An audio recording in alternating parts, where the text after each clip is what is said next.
So what is coming down the pike that is causing Washington to put a $80 foreclosure prevention fee onto any new home purchases moving forward after July 27th? Do they see a housing storm coming to Washington? You might want to stay tuned because in this video, we are going to be discussing what is this prevention fee, who does it apply to, and most importantly, is it merited? So stay tuned because we're going to dig into this right now.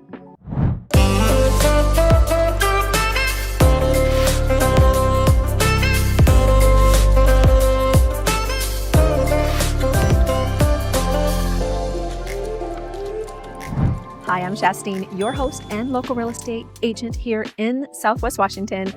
And some curious things are unfolding that may leave us homeowners and buyers alike wondering what the legislators know that we may not when it comes to our homes and our loans.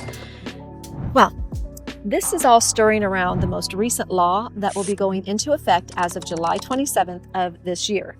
And on July 27th, 2025, buyers purchasing in the state of Washington are now going to see a new $80 foreclosure prevention fee applied to their residential loan purchases. The only ones exempt from this are those over the age of 61 who are doing a reverse mortgage. So that's a good thing, right? But they are saying that it will actually help, pay attention, that this will help fund foreclosure prevention services. Now, this should raise an eyebrow or two on why they are doing this. But before I give you the details of why and what this will do, let's talk about the foreclosure prevention fee. Specifically, what is the purpose of the foreclosure prevention fee? Now, they are indicating that the foreclosure prevention fee will help support foreclosure prevention services that will be available to all Washington state residents through the Foreclosure Fairness Act. Some of these services will include things like a statewide hotline for foreclosure and home ownership assistance, access to free housing counselors, access to free and low-cost civil legal aid attorneys, and low-cost foreclosure mediation. The natural question that we need to ask here is, what's beginning to happen behind the scenes that is causing the state of Washington to feel that they have to put this added fee into every residential loan purchase moving forward? Are they anticipating that homeowners will begin to have issues with their mortgages where they would need to have a hotline, get counseling, or legal aid? Well, let me tell you this, because I've been in the industry a long time. So I was back in the fiasco season of 2007, rolling all the way through about 2016 when everything ended with the bank-owned properties. And let me tell you, these types of services were very prevalent in around 2009 through 2013 when homeowners' loans began to reforecast, unbeknownst to them, skyrocketing their mortgage payments, making it impossible for them to pay their mortgage. Then, of course, that got them behind on their payments and into having their homes foreclosed on. Now, some of them, in trying to prevent foreclosure, tried to do what was called loan modifications. And those loan modifications had their horror stories too, with some homeowners getting tricked into paying into what they thought was a loan modification with the bank, to really find out that it was a glorified rental agreement with the bank that ended with an REO rep knocking on their door, telling them that the property was foreclosed and that they had to get out.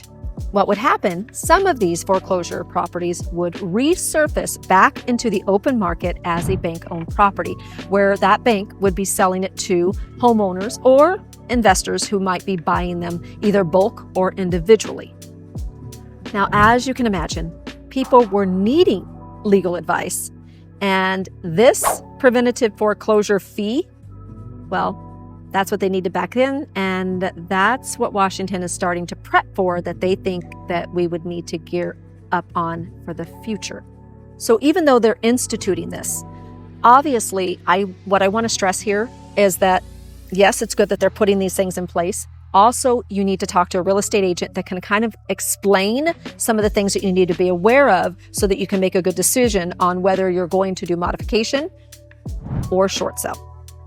Either way, you should always have a consultation with a realtor because it doesn't cost you anything, and they're going to be able to guide you to the different services that are provided for you.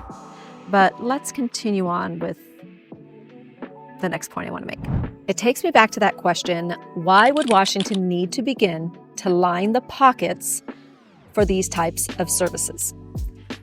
Let's take a look at what we are seeing in the way of short sales and foreclosures here in Vancouver, Washington, in the Clark County area.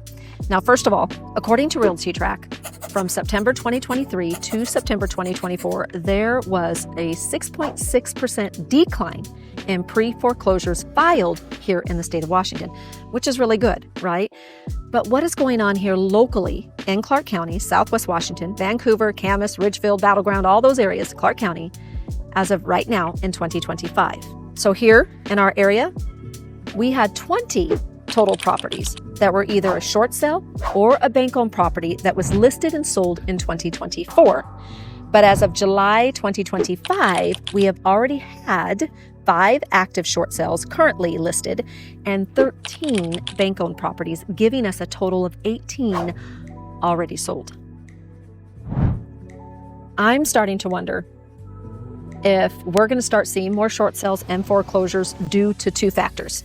One of them will be those who took part in the forbearance programs but failed to see the fine print in some of those contracts that noted a lump sum payback that would be due later on that they are now seeing come up. Secondly, those who bought 2 years ago who did buy downs for either 1 year or 2 years that are now seeing them reforecast into a monthly mortgage hike that they can't afford, which is going to cause them to get behind on their payments. And then they're going to need that legal assistance or counseling or attorney counsel to guide them on what to do as far as modifications, short sales, or their rights with a foreclosure.